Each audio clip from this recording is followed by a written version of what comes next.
আপনি চিন্তা করবেন না, কারণ ফাইন্না মাআল উসরি ইসরা, indeed with every hardship there is ease. প্রত্যেক কষ্টের পরেই আনন্দ আছে না নাই?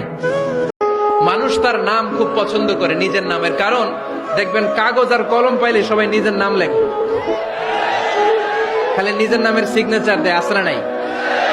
এরপরে দেখবেন যে কক্সবাজারে গেলে সাগরের তীরে বালু পাইলেই বালুর মধ্যে নিজের নাম লেখে, আবার ওই নামের পাশ দিয়ে লাভও আঁকে।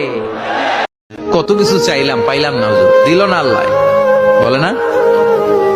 আপনার সব দোয়া কবুল, আপনি যত দোয়া করছেন সব কবুল। কারণ আল্লাহর কাছে কিছু চাইলে আল্লাহ ফিরায় দিতে জানে না, আল্লাহ জানেই না কেমনে ফিরায় দিতে হয়।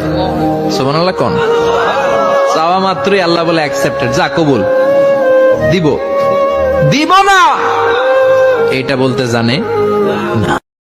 আমাদের নেতারা ওই বাড়ির বিচার করে, ওই বাড়ির মাইয়ার বিচার, ওই বাড়ির পোলার বিচার, নিজের পোলা গাঞ্জা টানে, আছে না নাই? নিজের মেয়ে অপরাধ করে, আছে না নাই? কি নেতা ছিলেন ওমরে ফারুক! আগে নিজের ঘর সামলিয়েছেন, আগে নিজেকে সামলিয়েছেন, নিজের ঘর ঠিক করেছেন।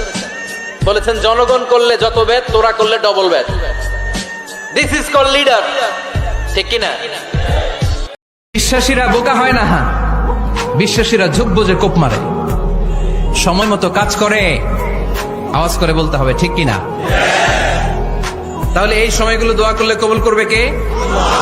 মুসাফিরের দোয়া আল্লাহ ফিরায় না, সফর করলেই দোয়া। মাজলুমের দোয়া আল্লাহ ফিরায় না, কেউ জুলুম করলেই দোয়া। আম্মা আব্বার দোয়া নিলে এই দোয়া আল্লাহ ফিরায় না। আম্মা আব্বার কাছে দোয়া চান তো?